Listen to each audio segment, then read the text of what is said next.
combustion and flame. Now किसी ने कहा था कि सर हमें फायर ट्रायंगल के हिसाब से बताएं कि ये फायर ट्रायंगल होता क्या है। तो यहाँ पर मैंने एक फायर ट्रायंगल आपको बना के दिया है। फायर ट्रायंगल में आपको फर्स्ट ऑफ ऑल तो फायर समथिंग, वहां पर आपको फ्यूल की जरूरत होती है।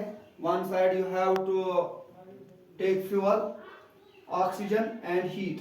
ये ट्रायंगल जैसा बन जाता है एंड देन जो बीच में है इसका वहां पर फायर रखे। तो इस तरह से फायर ट्रायंगल आपको मैंने दिखाया। लेकिन इस फायर ट्रायंगल में क्या क्या चीजें होती है, फर्स्ट ऑफ ऑल हम यहाँ पर फ्यूल की बात करेंगे। फ्यूल जो है ये कंबस्टेबल सब्सटेंस है। फ्यूल जो है ये कंबस्टेबल सब्सटेंस है। It reacts with oxygen. जब ये ऑक्सीजन के साथ रिएक्ट करता है एंड इट प्रोड्यूसेस, क्या क्या ये वहां पर प्रोड्यूस करता है, ये चीजें आपको याद रखना है। इवन फ्यूल, जब ये कंबस्टेबल सब्सटेंस है फ्यूल, तो ये रिएक्शन करता है ऑक्सीजन के साथ और ये प्रोड्यूस करता है products. Products plus heat plus light energy. Products plus heat, products भी हो सकती है और heat plus light energy, right. तो यहाँ पर एक एसेंशियल कंडीशन सामने आ रही है। ये सारा जो लेकर हम एक एसेंशियल कंडीशन पे हम अब जा चुके हैं। अब इस टॉपिक का एक और रुख सामने आ रहा है इस कंबशन एंड फ्लेम का। मैं आपको थोड़ा सा बढ़कर देने की कोशिश कर रहा हूं ताकि आपको कुछ काम आएंगे, क्योंकि नेक्स्ट क्लास जो होंगे आपके वहां पर आपको काम आएंगे। और यहाँ पर जो ये कंबशन ये जब रिएक्ट करता है, फ्यूल जब रिएक्ट ऑक्सीजन के साथ ये प्रोड्यूस कर रहा है products heat plus light energy. और इसके बावजूद ये स्टार्ट जब होता है, यहाँ पर एक चीज जरूर याद रखना, to start combustion except spontaneous. To start combustion, जब आप combustion शुरू करोगे except spontaneous, external source of ignition is required. External source की जरूरत पड़ती है। वहां पर हमें इन चीजों पे हमें एक्सटर्नल सोर्स की जरूरत पड़ती है। तो यहां पर मैं बताऊंगा कि ये सोर्स ऑफ इग्निशन है क्या। सोर्स ऑफ इग्निशन यहां पर है increase temperature above ignition temperature. आपको मैं एक मिसाल यहां पर देना चाहता हूं कि जब आप कभी कभार कोई चीज जलाते हो तो उस पर आप मिसाल के तौर पर आपने क्या किया, आपने पेपर एक लिया, इस पेपर को आपने जलाया, नीचे से आग दिया, लेकिन आपको इस आग देने के लिए एक माचिस की तीली की जरूरत पड़ती है, माचिस की जरूरत पड़ती है। देन आप उसको वन टाइम क्या देते हो, आग देते हो, तो ये एंड तक जल जाता है। समझ आ रहा है। तो इस जो है एक्स्ट्रा आप इस पर आग देते हो दैट मींस कि वहां पर हीट और प्रोड्यूस हो जाए दैट मींस उसी को कहते हैं इग्निशन टेम्परेचर। ठीक है। नाउ वी विल गो, हम थोड़ा नीचे जाएंगे तो हम आपको यहाँ पर ये चीजें याद रखने की, ये हीट और इस हीट में क्या फर्क है ये भी मैं बताऊंगा यहाँ पर। लेकिन थोड़ा सा आपको मैंने यहाँ पर बताया कि जब कंबस्टेबल सब्सटेंस जब रिएक्ट करता है ऑक्सीजन के साथ, आफ्टर दैट ये प्रोड्यूस करता है products plus heat plus light energy. और इसके बावजूद आपको मैं अब थोड़ा सा यहाँ पर क्वेश्चन रेज हो जाता है कि इग्निशन टेम्परेचर है क्या। Ignition temperature minimum temperature above ignition temperature, ठीक ओके। और now we will go towards the one more side. यहां पर मैं बता रहा हूं आपको, ये हमने फ्यूल की बात की है, अब हम बताएंगे यहां पर जो ऑक्सीजन है, ऑक्सीजन की बात बताएंगे कि ऑक्सीजन की अपनी काम होती है इस कंबशन में। ऑक्सीजन की अपनी काम होती है, ऑक्सीजन कंबस्टेबल सब्सटेंस नहीं है, लेकिन ये सपोर्ट करता है कंबशन करने में, जलाने में ये सपोर्ट करता है कौन, ऑक्सीजन। और इसी तरह मैं यहां पर जो हीट हमने यहां पर रखी है, हीट भी इसी तरह की है। हीट हमने रखा है कि इससे क्या हो जाता है, इंक्रीज होता है टेम्परेचर अबव इग्निशन टेम्परेचर। मैंने इससे पहले भी आपको बताया कि हीट जब दी जाती है, फॉर एग्जांपल यहां पर इस हीट और इस हीट की बात हम कर रहे हैं, जब ये हीट दी जा रही है इंक्रीज टेम्परेचर, जब हीट दी जा रही है, नीचे से आपने पेपर पे नीचे से जलाया आपने मार्कशीट से, तो आप लगातार उस पर जलाते हो, लगातार नो, वन टाइम हम उस पर मार्च की तीली लगाते हैं और नीचे से जलाते, फिर वो एंड तक जलता जाता है। समझ आ रहा है आपको? तो जलता जाता है तो इससे उसका टेम्परेचर जो है वो इंक्रीज हो जाता है, टेम्परेचर इसका इंक्रीज हो जाता है।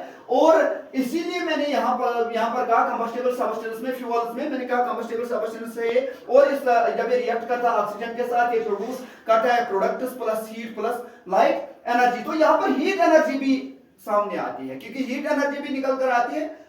ओके, तो हीट एनर्जी जो है इसको सपोर्ट करती है, और सपोर्ट, क्योंकि उसका एनवायरनमेंट बनाने के लिए कि ज्यादा से ज्यादा गर्मी दी जाए, ताकि जल्दी जल्दी इसके मॉलिक्यूल्स एक्सपेंड हो जाएंगे और जल्दी इसको आग लग जाएगा। ओके, तो यहां पर मैंने आपको इतना कहा कि इसलिए हम फिर ये चीजें हमें ध्यान में रखना है। 3 things are important whenever you fire anything. 3 चीजों की बहुत जरूरत होती है जब आप कोई चीज जलाते हो। These 3 things are fuel, heat and oxygen. Fuel, heat and oxygen. Remember my dear students, remember here, अगर इन 3 चीजों में से कोई चीज वहां पर नहीं होगी, इन 3 थिंग्स में से कोई चीज वहां पर नहीं होगी, क्या कुछ हो जाएगा? क्या कोई चीज जल पाएगी? मुश्किल सा है, इम्पॉसिबल सा है, नामुमकिन सा है।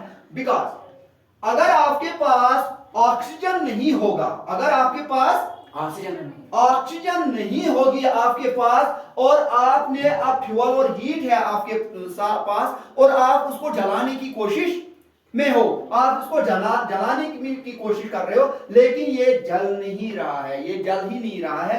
दैट वेरी थिंग हम उसको क्या कहेंगे? फिर यहां पर हम इसको कहेंगे, इफ वी रिमूव ऑक्सीजन, अगर इस ऑक्सीजन को हम यहां पर रिमूव करेंगे ड्यूरिंग कंबशन में, फायर देने में, जलाने में, ऑक्सीजन को बाहर निकाला जाएगा, तो आपकी केमिस्ट्री में एक टर्म आती है, इसको कहते हैं स्मोथरिंग। क्या कहते हैं? स्मोथरिंग इसको कहते हैं कि आपने इसको ऑक्सीजन को यहां से हटाया, आपने ऑक्सीजन को यहां से हटाया, then heat and fuel fire नहीं लग जाएगा। आपने एक हिस्सा इसका, जो अहम हिस्सा जिससे रिएक्शन कर पाएगा, जिससे ये फैल पाएगा, वो आपने इसमें से निकाला, तो automatically it will stop. Then we go towards the heat. अगर आपने हीट को ही अब कम किया है, अगर आपने हीट को ही अब, इफ लोअर डाउन हीट, अगर आपने लोअर डाउन किया, क्या हीट को अगर आपने लोअर डाउन किया,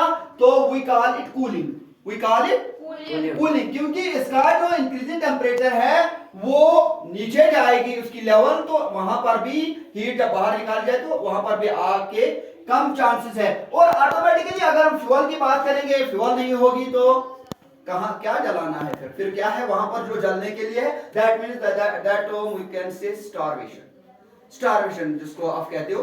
तो ये 3 चीजें याद रखनी है यहाँ पर, और हर कोई पॉइंट आपको मैं थोड़ा सा डिटेल में बताने की कोशिश कर रहा हूं। और यहां पर जब आप लोग यही चीजें करते हो, तो ऑन दीज कंडीशंस, इन हालात में आप क्या करते हो? Consider substance does not catch fire. जब इन तीनों में से कोई कंडीशन बन जाएगी, तो वहां पर उस सब्सटेंस पे आग नहीं लग पाएगा। नाउ वन मोर, मैं यहां पर फ्यूल ले रहा हूं, हीट ले रहा हूं और ऑक्सीजन ले रहा हूं, ओके? और इन पे आग लग जाता है। पेपर लिया मैंने, उस पे कंटिन्यूअसली आग लग गई, आग लग गई, आग लग गई। कहते हैं ना, एक बीच में एक शॉट बता रहा हूं, फिल्म का एक शॉट, कहते हैं ना वहां पर वो फिल्म है, हिंदी एक फिल्म आ रही है, और उसमें वो शायद वो विलन आजकल नहीं है फिल्म में, वो कह रहे हैं वहां पर, तो शायद यही कह रहे कि रानी यहाँ पर तो हर कोई दिल जले हैं। ये तो दिल जलों की काम है, जलाया जा रहा है, जलाया जा रहा है, जलाया जा रहा है, और यहाँ पर यही काम है इसकी। यहाँ पर तो हर कोई दिल जले ही है, हर किसी चीज को जलाया ही जा रहा है। तो फ्यूल है, ऑक्सीजन है, हीट है, जलता जाएगा, जलता जाएगा। वो पेपर का, मैं फिर से पेपर की बात कर रहा हूँ, पेपर जलता जाएगा, जलता जाएगा, जलता जाएगा। जब ये चलता है कंटिन्यूअसली, तो केमिस्ट्री इसको कहते हैं चेन रिएक्शन। क्या कहते हैं? Chain reaction. कंटिन्यूअसली ये जलता जा रहा है। जब कंटिन्यूअसली कोई चीज बर्न हो जाएगी, और उसको चेन रिएक्शन कहते हैं। मैंने यहां पर मिसाल आपको दी पेपर की, वो कंटिन्यूअसली जल पाएगा, तो दैट मींस हम इसको चेन रिएक्शन कहते हैं। इस प्रोसेस को हम सेल्फ सस्टेनिंग प्रोसेस भी कहते हैं। सेल्फ सस्टेनिंग, खुद ब खुद अपने आप को सस्टेन करना, और इसको सेल्फ सस्टेनिंग प्रोसेस भी कहते हैं। नाउ माय डियर स्टूडेंट्स, यहां पर कुछ चीजों का बहुत जरूरी याद रखना है। इस छोटे से फायर ट्रायंगल में कुछ चीजें बहुत जरूरी है आपको याद रखने। बिकॉज कि नेक्स्ट क्लासेस में, क्योंकि आपका क्लास चल रहा है और नेक्स्ट यही चीजें आपके ज्यादा काम आएंगी। कौन सी चीजें? खासकर मैंने यहां पर कहा स्टारवेशन, स्मूथिंग एंड कूलिंग, ये 3 चीजें याद रखना। मैंने कहा if we remove oxygen, then it is called smothering, if we remove oxygen, यहां पर अगर मैंने ऑक्सीजन निकाला then it is called smothering. One more thing is here, if we remove or if we lower down heat temperature, then we call it cooling. One more is if we remove fuel or any combustible substance, if we remove it, then we can say it is starvation. It is starvation. Is it okay? Is it okay? Everyone understands it? Now, यहां पर एक question मैं आपके सामने रख रहा हूं, क्या कंबशन जो है क्या ये लिविंग है कि नॉन लिविंग है? मुझे इसका आंसर चाहिए। होप आपने अभी तक इस टॉपिक को समझा होगा।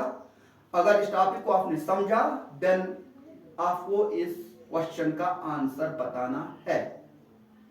और अगर है लिविंग, अगर लिविंग थिंग है ये, तो उसकी वजह मुझे चाहिए, एक्सप्लेन मुझे करना है। अगर नॉन लिविंग है तो क्यों नॉन लिविंग है? देखिए मैं कुछ चीजें बता रहा हूं यहां पर भी प्रोडक्ट्स की बात आ रही है, यहां पर भी क्या हो रहा है? फायर कंज्यूमर्स ऑक्सीजन, हम भी ऑक्सीजन लेते हैं, फायर को भी, आपको भी ऑक्सीजन की जरूरत है, हमको भी ऑक्सीजन की जरूरत है, फायर को भी ऑक्सीजन की जरूरत है। इट रिप्रोड्यूस भी ये प्रोडक्ट बनाता है, हम भी रिप्रोडक्शन करते हैं कि नहीं? yes, sir. जन्म लेते हैं ना, जन्म देते, तो ये भी रिप्रोडक्शन करता है। कितने हुए? 2। एंड और यहां पर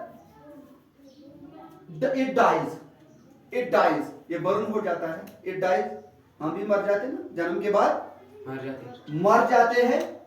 अब आपको बताना है क्या ये लिविंग है कि नॉन लिविंग है?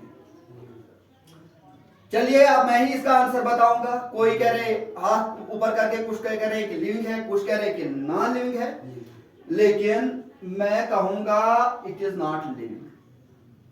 आप बताओगे सर आपने अभी तो कहा इसमें भी वो चीजें हैं, ऑक्सीजन ये भी लेता है, हम भी लेते हैं, रिप्रोड्यूस ये भी करता है, हम भी करते हैं, इसकी भी डेथ हो जाती है, हमारी भी डेथ हो जाती है, फिर ये नॉन लिविंग का ऐसे हुआ, ये भी मूव करता है, ऑक्सीजन जो गैसेज जो होते हैं वो मूव करते हैं, ये भी मूव करता है, हम भी मूव करते हैं, इसकी क्वालिटीज और हमारी क्वालिटीज लगभग सेम है। सर फिर इसको आप लिविंग क्यों नहीं कहते हो?